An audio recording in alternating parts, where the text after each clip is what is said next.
Hello, everyone.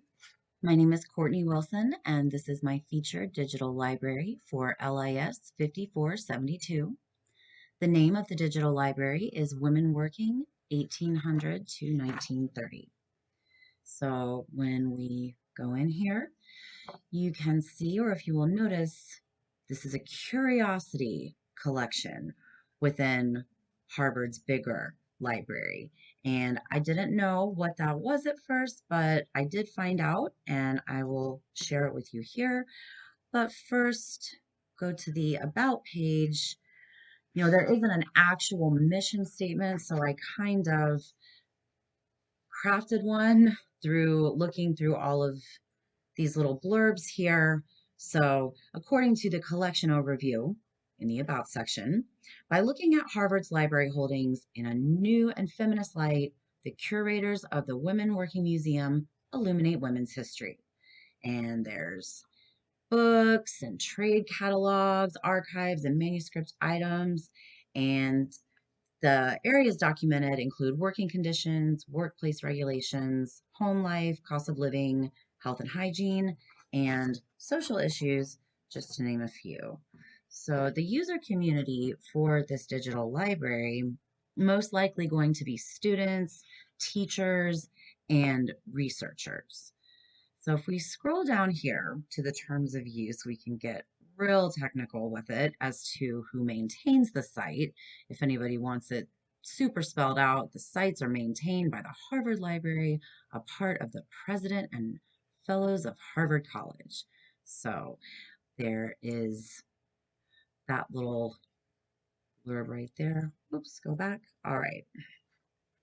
So even more specifically, there's within Harvard, the contact is the Schlesinger Library on the history of women in America. And with reference to whether or not this digital library is sustainable, I believe that it is sustainable because Harvard has been around for a long time and the field of digital librarianship is expanding, and it certainly helps that it has Harvard as a sort of base to draw from and funding purposes as well.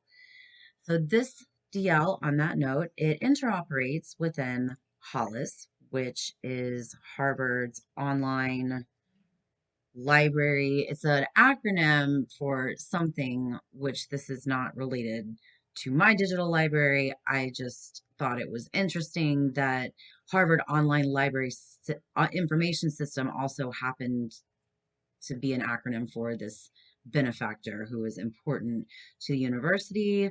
And it went live on July 1st, 1985, which is pretty early for a digital library.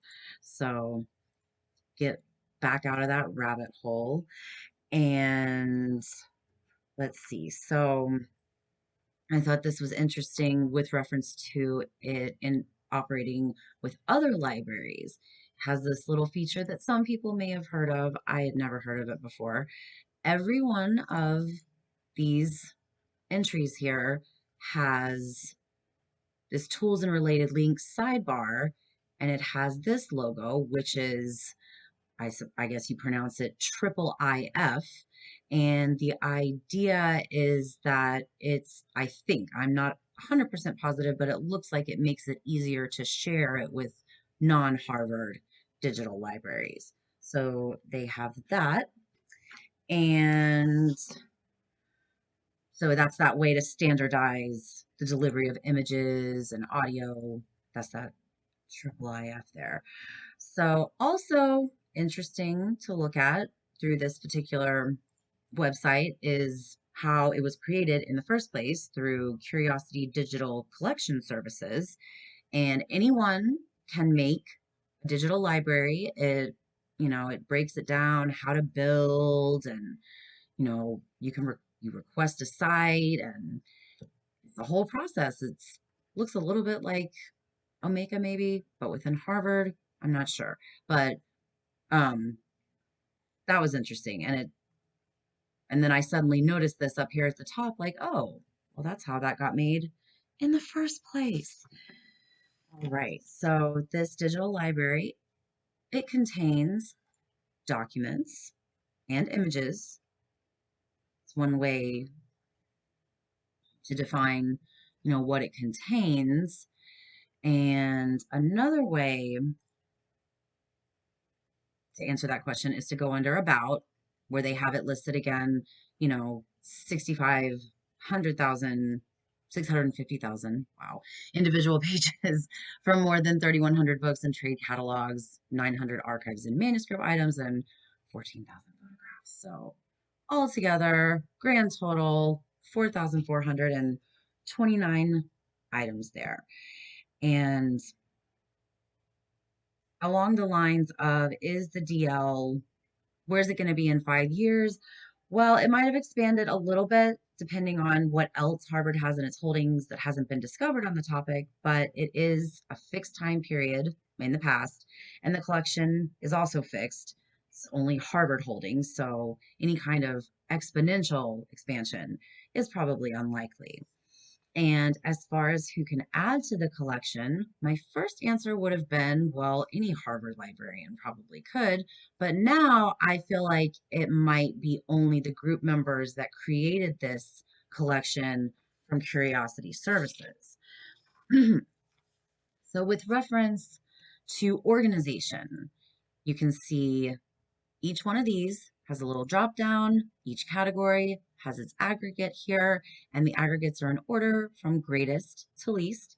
I did think it was interesting that by far the biggest total was the unidentified artist.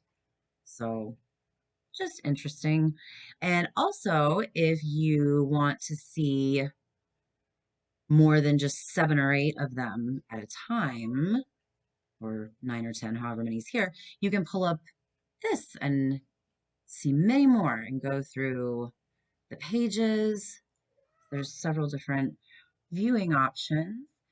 And let's see. So we'll go back to an image, and my cat is here.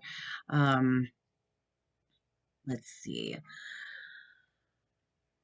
Oh, we can go ahead, and if you scroll down here to, this is where the